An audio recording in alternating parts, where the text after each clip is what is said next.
Okay, hello everyone. First of all, happy Halloween, being that day. Thanks for joining us this afternoon as part of our webinar series on the 3 things you need to know about energy contracts. My name is Jamie McDyer. I'm the GM of Sales here at Flo Power, and with me I have Aidan. Thanks, Jamie. I'm a portfolio analyst at Flo Power, so responsible for some of the hedging we do to support our retail products. And Emmett. Hi everybody, Emmett Williams. Being an account manager, I work with our existing customers on strategies as such you'll hear about in today's webinar. Awesome. So first, just to start with some housekeeping, we're aiming for the session to run about 45 minutes, half an hour of content, and then open for discussion and questions. If you do have questions, I'd ask you to keep them to the end, and we'll do our best to answer them at that point. We're also going to be sending out the slides, and we'll put the recording on our website and on our YouTube channel, the Flo Power YouTube channel, if you're interested. So for those who are new here to these webinar series or don't know Flo Power, we're an energy retailer. We focus mostly on businesses, but we have a slightly different view of the world. We recognize that the Australian energy market is in transition, and one of our key focuses is to try and put the customer back in control. We have a vision that basically the businesses need to be in control to get the best outcomes. And these webinar series are part of that overall strategy. It's about educating the market on what's important, helping customers to understand what's happening and how to get the best outcomes. Now, there's been a number of announcements recently in the press you might have seen with us. The City of Sydney and the City of Newcastle have both recently signed long-term renewable contracts with us. Equally, we had the Sydney Opera House and Molly Cop Steel up in Newcastle do some recently. While large-scale renewables is a core part of our value proposition, that's not the primary purpose of today's webinar. If you are interested in that, I encourage you to look on our website or onto our YouTube channel. But today's webinar is mostly focused on traditional contracting and how to get the best out of that space. So without any further ado, let's kick off and get into the content. So in terms of an overview, I'm going to talk very briefly about a market overview and set the scene for why this is important and what's happened. Aidan will then take over and talk a bit more about what you need to know in terms of the specifics of how contracts are at work and what you need to do. And then we'll go into a Power Active case study with Emmett, giving a customer and talking through some of the things that are happening in the way. And we can then move on to next step in questions. So I'm going to kick us off, and we'll talk a little bit about the market. So I'm just going to start with the kind of general premise that the Australian energy market is changing. You probably have seen that through increased prices. It's a very different market than it was historically. You've seen a lot more volatility in the market. You've also probably heard a lot of new technologies coming onto the market and how they're impacting the overall the dynamics of the market, the stability of the market, and how actually that impacts on your day-to-day life. I guess the old way, which was typically a procurement strategy where energy was viewed only as an overhead and we procure it once every 2 to 3 years, that's not working for everyone anymore. And what we're finding is that businesses are becoming more and more price takers in that world and don't have control. We'll go back to our original statement about our vision and our purpose. It's about trying to give customers more control. And what we're saying is for those who actually are willing to understand what's going on and are able to take advantage of the changes in these markets, there's quite a lot of money to be made, and we think that there's a better way overall.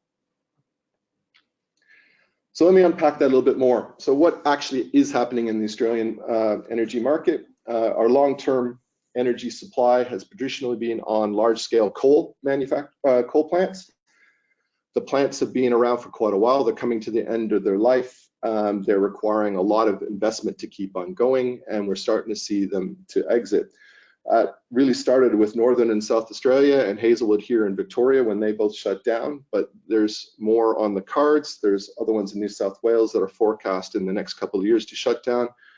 And there is statements out by a number of the key generators that coal will be completely out of the Australian market by 2050. Now that might seem like a long way away, but what we are seeing is the impacts of that right now, and we're seeing it in the way the prices are set, and we're seeing the way the market is doing it. At the same time, we've seen a lot of introduction of low-cost renewables coming into the market, particularly wind and solar. lot of people don't know that Australia actually has the highest investment in renewable clean energy. Angus Taylor made a key point of this in a recent discussion, the Federal Energy Minister at the AFR conference. He showed that Australia is almost double the per capita investment than the next two highest, which is the USA and Japan. So quite a lot of investment has come into the market. It is the newest, cheapest form of new energy being entered into the market, but that's having its own challenges. It's fundamentally shifted the way the market supply is working. It's changing the dynamic nature of the market. The intermittent nature of it is actually changing the way things operate. So again, for those who understand that and are able to take advantage of it, there are advantages to be had. We also had multiple energy policy changes through this whole period, and that's not helping the matters. There's a lot more volatility and uncertainty about what it is in terms of long-term investment signals. So what does that mean? It actually opens up opportunities for people in terms of there's a lot of new models coming onto the marketplace. There are new technology coming on, particularly things like battery technology. There's also, a long-term move to hydrogen and other technologies that are going to continue to shape the market over the next decade. But one of the biggest changes is the access to data, the access to tools, information, and that goes everything from very simple smart meters that actually tell you what you're using, all the way up to big data analytics, machine learning, artificial intelligence, and a lot of more insights in terms of how people use energy overall. What that means at the end of the day is, there are basically two types of discussions happening. One is a very static view of the world where I just go out to a procurement process, and we're finding most people in those cases are just taking the price, the best that they can get. Whereas if you move to a more dynamic way of thinking, you can actually make a significant amount of money. And at the end of the day, this is a business case. So let me unpack that a little bit more and talk about what actually has happened in the energy market. So this is a long-term view going back to 2003. Up to currently, or 2019, you can see that historically the market was fairly stable. There was a couple of big impacts when we went through a drought, etc. But for most of that period from 2003 all the way up to say 2012, you could kind of be fairly certain that you're going to get prices roughly around the same numbers. But then we started to get some changes starting to come into the market. We started to get some policy changes that started to have a straight impact. But then we started to see the closure of the Northern in South Australia and Hazelwood. And what we then see is a major spike up, and we're starting to see a lot more volatility. Last January was some of the highest prices on record. We had a very hot season with some generators out, and we saw prices spike up very high. And we're seeing that trend continue now with, again, this year, we're seeing that there's a couple of generators out in Victoria, and that's adding to volatility in the marketplace and making it, you're seeing that directly reflected in prices.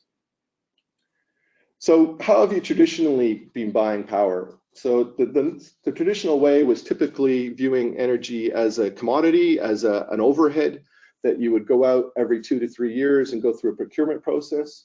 You would start off with going out to tender. You would effectively go and get the best rates you could. You would then take the contract, and then you would forget about it again for a period of time. You probably thought it was a grudge purchase. You probably had to choose from whatever rates were there. You would typically see small variations between them, but basically you're at the whim of what was in the market at that particular time. Again, what we're talking about now is there is a better way, and that's what we're trying to talk about today. So how has the world moved on? Again, this is we're going to unpack this in the next section, but particularly this idea of starting to look at how and when you use power, how do you purchase power, starting to take a view that we can actually manage energy rather than just procure it. And if we start to think differently about those trends and start to understand how it actually works under the hood, that again, this is a business case, and at the end of the day, you can either take the prices or you can start to manage your prices. And for those who are doing that, we're seeing significant savings in the order of 30% or more. So I'm going to just leave it at that, and I'm going to pass over to Aidan, who's going to take this to the next level and basically unpack what goes into actually contracting. Thanks, Jamie.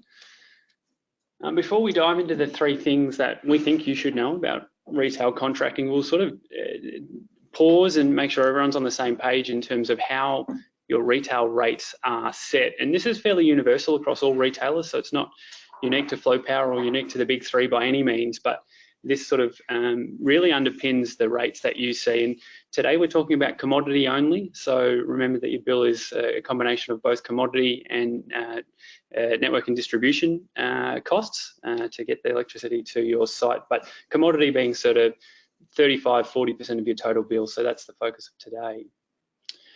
The three parts that make up your price, really, the large part is the wholesale price, and so that is the underlying wholesale price, which can be real time, but also forward into the future. So if you take a 2-year deal, largely it'll be the ASX futures market for the next 2 years' prices, which go into your rate that you're paying. There are multiple wholesale markets, but the futures market is a good enough proxy for those different markets that various retailers might buy from.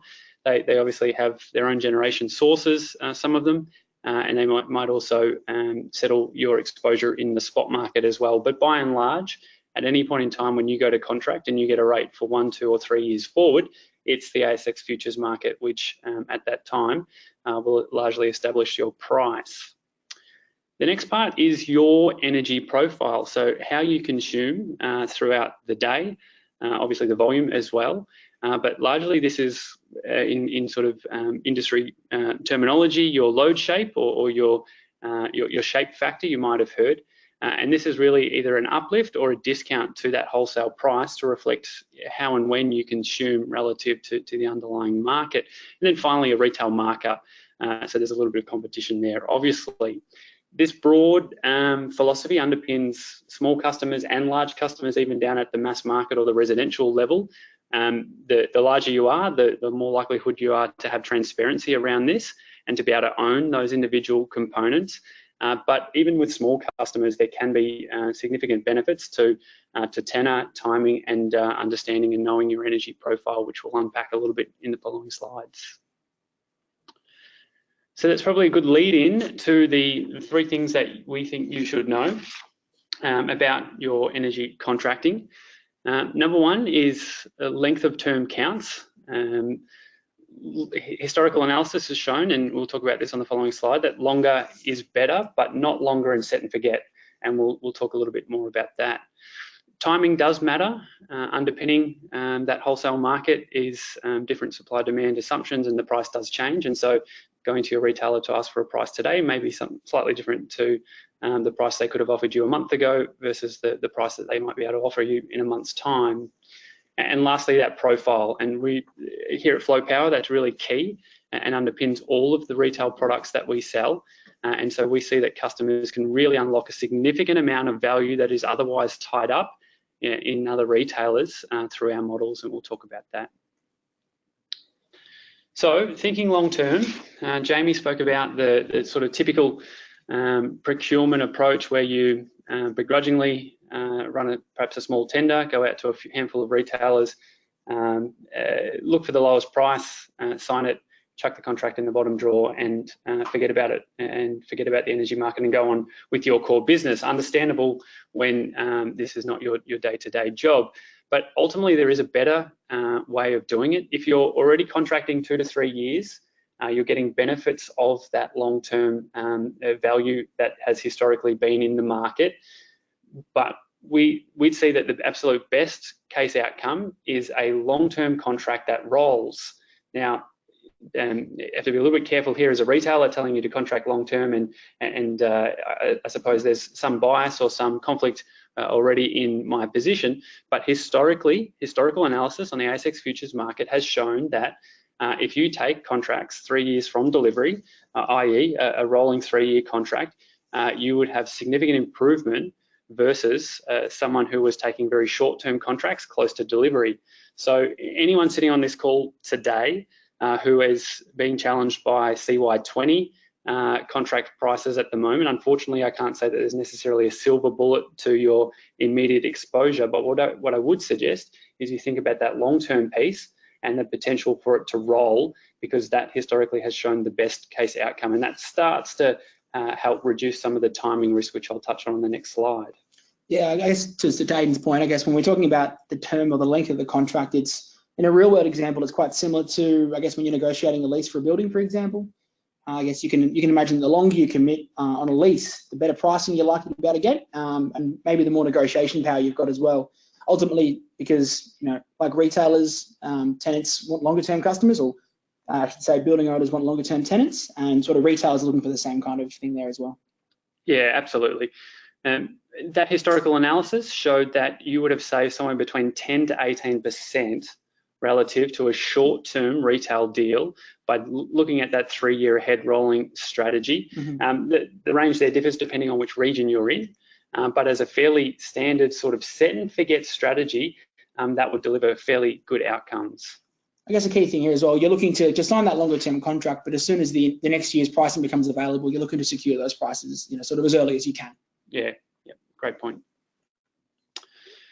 Timing is also very important. We touched on it before that the underlying wholesale market does move. It's based on current supply-demand balance, but also future expectations, and then washing over the top of that a whole lick of sentiment and different people's views, because it is ultimately still a tradable market, and so you do have people in there trading it. So all of these factors do influence the price at which a retailer might be able to offer to you at any point you come and ask for pricing. We suggest that you look for some new products or look for opportunities which can minimise and reduce timing risk. In your position, there is obviously a challenge. Is today the best rate that I'm going to get from a retailer? Should I have gone a month ago, or will I go in a month's time? And obviously the big risk being that you contract and prices fall, but the reverse is also true in that prices may rise and you'll be very happy at the rate you secured. So there are products out there, and we'll hit on this later on, that allow you the flexibility with locking in a price, but some flexibility to move down with prices in the event that the market later falls. And that goes really hand in hand with that tenor or long-term approach, that if you're hedging 3 years, you want some degree of comfort that prices aren't going to fall significantly into the second and the third year. And there are products out there that allow you to have that peace of mind. Yeah, correct. I guess as well, that real world example in this case is something we'd all be very used to, buying petrol. Petrol prices will vary week on week, month on month quite often, and they'll be decreasing and increasing based upon a number of factors. Probably, as everyone knows, supply and demand in the oil market underpins the pricing ultimately. And I guess talking to what Aidan said a moment ago around products that potentially can allow you to take advantage of a falling market, it'd be like if you filled up your car at a high price, but if the price of petrol came off before you'd run out of petrol, you can actually essentially make some savings on that tank itself. So we'll talk to that sort of option a bit later in the webinar. Thanks, Emmett. The last part is energy profile, and I introduced it earlier as the third point to consider. And so how and when you use power impacts your rates, either how you've used it historically or how you intend to use it in future. Small changes can be extremely significant at a very basic level. Obviously, the shift between different time of use buckets, moving consumption from peak to off-peak hours, typically will save you some money. But peak and off-peak is a very antiquated metric within the market. Now, the underlying, at one point in time, peak hours was when most businesses consumed. There was a lot of load within the market and prices were typically higher. And the off-peak, the non-daylight hours, the sort of non-date, outside of the day and the evening and morning peaks, that was your sort of overnight time. And so with low demand, prices were typically lower.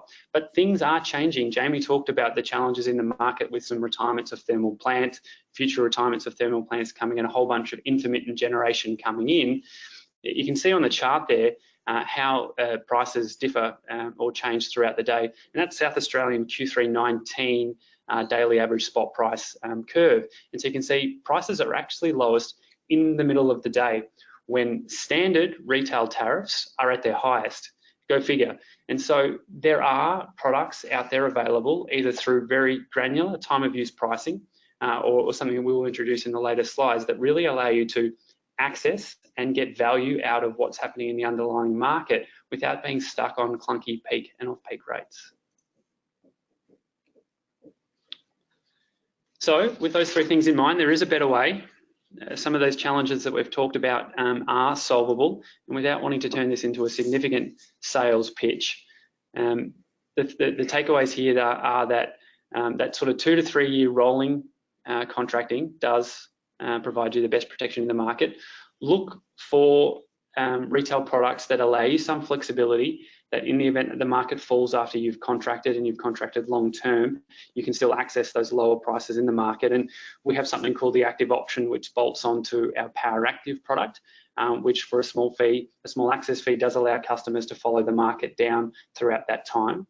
And then the final part is that profile. And like I said, we see that peak and off-peak standard tariffs are somewhat antiquated, and that something like a price efficiency factor, which is much more dynamic and rewards you for small changes, even within the day at times when you would implicitly think that prices are high, can actually drive lots of value for you and for your business. With that in mind, I'll hand to Emmett and we'll talk through a case study of how someone was able to unlock some value through following this philosophy. Yeah, so being an account manager, I suppose it'd be a good opportunity for me to talk through a real world example for those online today. So we'll be talking through how a New South Wales based business, one of our customers, worked through its energy contracting about 24 months ago and ultimately ended up with a better outcome. So they were sort of looking at the market at the start of 2017.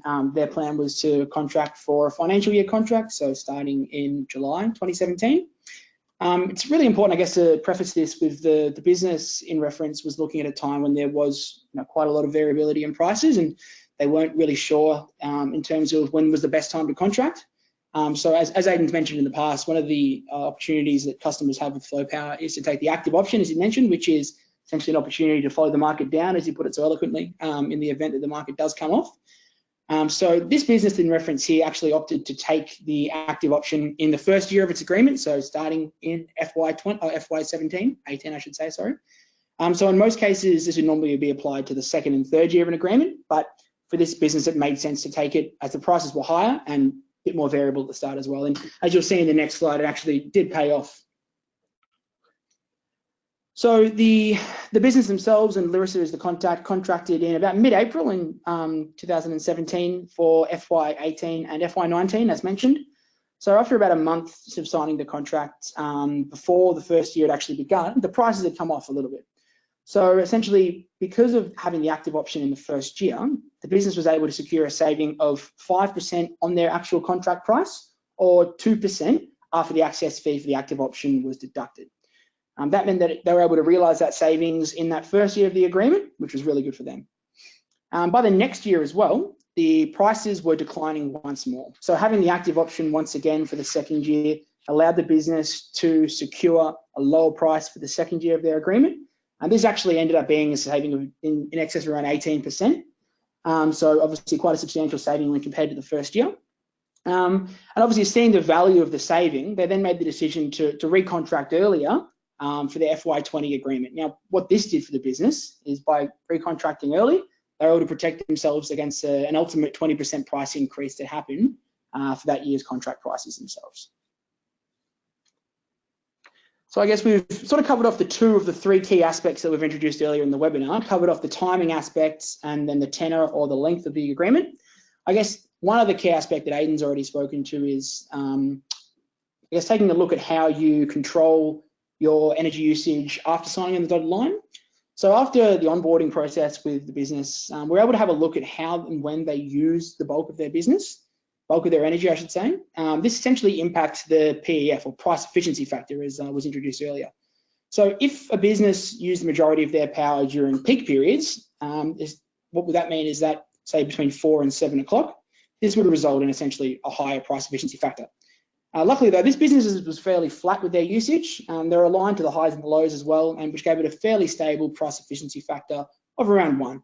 But there was a little bit of room for improvement. So by making some small shifts in the way that they actually do their operations, nothing really major, they were able to essentially decrease their price efficiency factor and then essentially reduce their average contracted rate as well.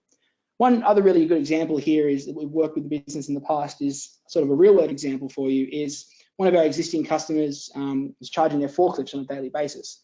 They would typically plug them in at around 4 o'clock and they'd charge from 4 p.m. till 4 a.m. which meant that they did get that afternoon or that evening peaks from say 4 to 7. So what we were able to do was we were able to sort of advise them on maybe changing that structure a little bit. They ended up setting up some timers so that they plugged them in at 4. There was no change to the operational on-site business at all, but they didn't actually start charging until 8 p.m. So instead of going from 4 p.m. to 4 a.m., it was 8 p.m. to 8 a.m. Didn't affect the business at all, but it allowed them to improve their price efficiency factor by just avoiding those high peaks in the afternoon we'd expect. And Emmett, I think the point to make there for that particular customer, that's a very simple change to make. Yeah, correct. But based on the underlying market, time may change. Yeah. 4 to 7 may not always be the highest price period because of this dynamically changing market, and through having access to that PF and understanding what's going on there, they may be able to pivot and unlock more value in future if the market changes and if the profile of the spot curve, if the underlying wholesale market changes. That's very correct. And I guess what my job as an account manager is to work with our existing customers on changes like that and see if there are any other opportunities moving forward for further savings. That's a good point. So ultimately, to sort of summarise the outcomes here, the year 1 financial year 18, because of the active option, the business was able to save 2% net. And then the second year, it was about an 18% saving on the original contracted prices, that is. And then in the third year, which is the financial year 20, by contracting in advance and looking at that sort of rolling concept as we discussed earlier in the webinar, they were able to protect themselves against a price hike that had they sort of waited to the end of the agreement and then just signed 2 years again, they would have seen that 20% increase. So I guess sort of summarises all the benefits there, and sort of reiterates that the importance of looking ahead and contracting relatively early can provide some significant savings. So I think we're pretty much at the end of the content we want to do. I guess in summary, what we're trying to say here is that that the market has changed. There's a lot more volatility, and understanding those factors and understanding how the length of your contract, what we call the tenor, how the market moves over time, and the timing factors, which is the timing, and the third is your energy profile. Being able to understand how all of those affect your price and being able to manage those to get the best outcomes, we're seeing quite significant savings. The one we showed there, you can see the savings, which was more about the first two, but we're also seeing a lot of our customers over the life of their contracts continue to drive prices down over the whole period. So at the end of the day, this is a business case for most businesses.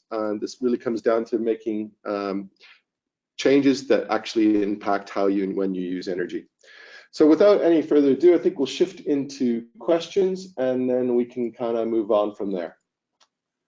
So first question has come through, and it's, how is the power efficiency factor calculated? Is that against historical profile, and if so, for what period? So I might hand to Aidan for that one. Yeah, so the PEF, the price efficiency factor, very close there, the PEF. It is essentially, we'll show you how in putting your prices together for any prospect, we'll show you what it looked like historically when you were consuming and running your business as per normal. But essentially, we put that, we wash that through your rates after the fact, based on actuals. And so the price efficiency factor is a simple calculation, load weighted average price for the month for you, specifically to how you consume, versus the time weighted average wholesale price. And so that effectively forms the load weighted, the load shape calculation, if you like, if you're more familiar with that. And that's done at a monthly resolution. But we can certainly take a look back through history and see how that would have looked for your business. I guess just to add to that, the price efficiency factor is the fundamental tool that gives you control over how and when you spend energy within your usage. Without that factor, you end up in a position where you have no ability to make savings through the period, and any savings you do typically would benefit the retailer. By having a price efficiency factor or some other price signal, you are able to take advantage of it, and we think that's absolutely critical to being able to deliver long-term savings. Okay, so next question. What makes Flo Power different from Australian energy market operator? From the, Sure, I guess Key difference is we are a retailer, much like whoever it is that you have as a retailer at the moment. So AEMO, or Australian Energy Market Operator, is responsible for the entire market. We essentially are a participant in that market, and we're a financially responsible participant. So we look after customers' invoices, I suppose. Okay, there's another question here. In the case study, you said they contracted early for the 3rd year. What is the benefit of having a rolling contract? Yeah, so I can probably speak to that again here. So I suppose the key benefit is that history has shown that the prices are lowest sort of the longer out you go, obviously historically speaking that is. So the benefit of having a rolling contract is that you're essentially looking to contract that additional year as soon as it becomes available in the market.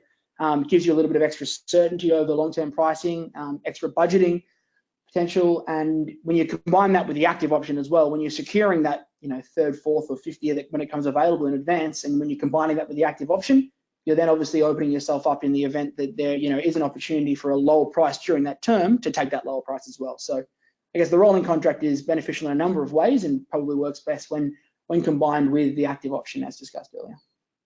I think also the point to hit on that is that if you've just entered into a 2 or 3 year agreement, that it doesn't necessarily mean that the contract disappears and you forget about it until you get into CY21 or CY22. You should certainly, even if it's not necessarily with Flo, you should certainly be challenging your current electricity retailer to show the 4th year price or the 5th year price as you continue to roll, because that strategy historically has had value independent of retailer. Yeah, that's correct. Okay, next one. Have you worked with a group of businesses for one energy contract? So I can probably start with that one and say that I guess one of the key points of a Flo Power model is that we work with individual customers. So we're happy to negotiate on a wider basis and have done so with groups, but the reality is at the end of the day, this comes down to individual sites and individual customers. And what we try to do is give a very customized view of how they use power on that site and how can we improve over time. So that doesn't matter whether that we're talking about hotels, we're talking about manufacturers, we're talking about schools, we're talking about councils. Even though there are quite a lot of ability to aggregate and take a bulk purchase deal, using that term, at the end of the day, where the value comes out is giving very individual solutions that actually match it. I guess it's one of our key differentiators is that we actually do a lot of work in account management, making sure that every customer of ours actually has the mobile phone number of an important person so they can contact. It's not a call center, it's not someone in the back office that you only call when things go wrong. They are actively involved in managing the energy across the portfolio. I guess I can maybe add to that from an account management perspective as well. In terms of businesses that buy together, we can definitely work with that. But I suppose from my point of view, we will always sort of aim to work on an individual basis, to reiterate Jamie's point, as we found that that's been the most benefit, because while there may be a number of businesses that are, as you said, going in a bulk deal together, they'll probably always have individual profiles and individual needs that we'll try and work towards as best as we can. So there's a question here, next one, which is, are these prices fixed for the 3-year tenor? Do we see any price increases if we sign a 3-year contract? So today, if you signed a 3-year agreement, you would probably get better rates than if you signed a 2 or a single-year agreement based on what's happening in the wholesale market in all regions. Can't necessarily speak to Tasmania, but certainly on the mainland, that would be the case. The base rate in the agreement, which is subject to your monthly price efficiency factor, will be locked in. If you take the active option, you do have the ability to potentially move lower if prices fall throughout before each of those periods start. So, for example, if you took a 3-year deal with the active option in the 2nd and the 3rd years, if the price fell for a CY21, 2021 wholesale prices fell between now and the start of 2021, we'd be able to move you onto a lower rate. And so that fixed rate would convert across to the lower level. But otherwise, if you come and sign with us, the base rate, subject to price efficiency factor, is locked in for the life of the agreement. So maybe if I can just make it very, very simple, that you get a rate for each year. So if it's a 3-year contract, you get a rate for year 1, a rate for year 2, a rate for year 3, which is reflective of what the market is saying. If you have the active option, if that rate drops significantly, then we would basically re-baseline it to that new rate. If the price increases, there is no increase in price. Yeah. Okay, next one. What about becoming more energy efficient? How locked in is a client to a specific volume forecast? We, like all retailers, in the event that you sign a long-term deal, like we spoke about earlier, we do need to secure some hedging in the background on behalf of your load, and so that comes with some restrictions. We have load flex provisions, fairly standard under retail agreements, and so happy to present those for any prospect, but they're fairly standard in industry retail agreements. I guess just to again take that one step further, we're talking about material changes. So our hold contracts are designed to help you to optimize your costs over time. So absolutely there is ability for you to make changes and improve over time. What we're talking about in terms of the load flex agreements are basically outer caps that if there is significant material changes, i.e. you're changing the fundamental operation, so you're using half the amount of power, or if you're moving out, that would then kick in. And the way we would typically manage that is we would have a discussion. If we have long-term hedges in place for that, we would have a discussion about how best to manage that across the web. But our whole purpose is to try and help you drive cost out of your business. So we want to encourage that as opposed to locking anyone into something that's fixed. Okay. One of the questions was, I dialed in late. Any chance will there be a recording of this webinar that could access later? Just yes, absolutely. 2 ways that would come through. The first is via our website. We'll be putting both the slides and a recording of this presentation on there, but also Flo Power has a YouTube channel. It has all our webinars on it, so feel free to log on to that. Just scanning for some more. There's a question, what is the access fee for the active option? So maybe. Yeah, I can talk to that if you like. Yeah. So typically speaking, an access fee for the active option is around ½ cent per kilowatt hour, which is the premium the person or the customer would pay on their rates.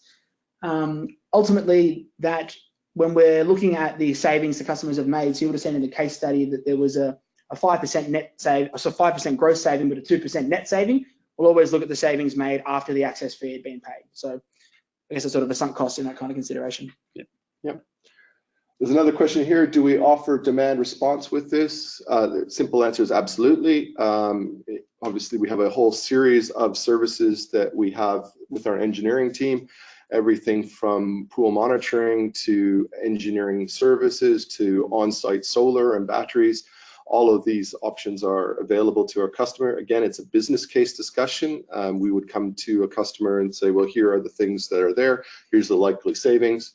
And it becomes a business case whether you want to take it up. But absolutely demand, I'm going to use the term demand management at a very high level, which is about looking at how to improve your profile over time, all the way to very specific demand response and work programs. That's absolutely part of this and something that we do offer all our customers. I guess just to sort of expand on that a little as well, the demand response with this kind of sort of power active agreement you're referring to would typically positively impact the price efficiency factor of the customer. So it's still worthwhile for someone on these kind of agreements to look at demand response, or as Jamie put it, demand management, because it still is obviously going to benefit their pricing through a lower price efficiency factor. And then, as Jamie also touched on, there is also external demand response programs like ROAD that are run by AMO that people can still participate in while in this agreement.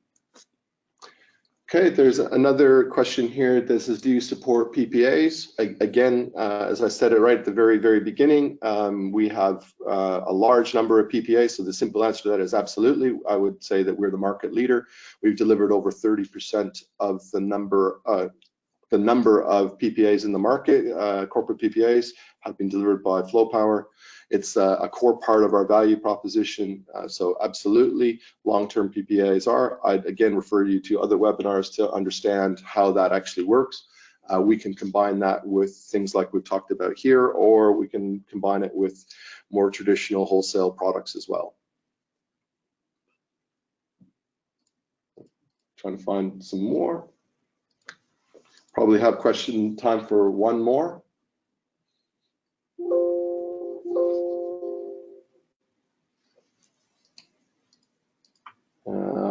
There's one here that says, is there any early termination fee? So I guess just very simply, the termination fee, it is a standard contract. The rolling element of it is you commit to the 3 years. If there's no commitment beyond that 3 years, if you decide, then we present a figure to you at the end of the first year for the fourth year. If you decide to take that up, obviously the contract is automatically extended to that period. If you decide not to take that up, then the contract ends, and as long as we give you that option to take on future years right up to the end of that contract period. So the simple answer is it is a standard retail contract with those provisions. You are signing up for an agreement with us. You can take a 1, 2, or 3 year. I guess the major difference we try to do is give you the protection to what happens if the market moves. We would argue that by taking a long-term view, you're going to save somewhere between 10 and 18% across a standard contract. Kind of the worst case position is typically you get right to the end of your current contract, and then you contract straight away. Again, just timing impacts, like coming into summer is usually not a good time to be contracting. So if you can contract early, you'll typically get better rates as well. And all these things play into the prices that you get paid. So at that point, I think we've run out of time. I would like to thank everyone for their participation today. Thanks, Aidan. Thanks, Emmett, for your experience. As I said before, this slides and the recording will be on our website and on our YouTube channel. Please feel free to have a look at that and any of the other ones. And if you are coming up to renewal of your energy contract, we'd love to hear from you. Thanks all. Have a great day ahead. Bye-bye.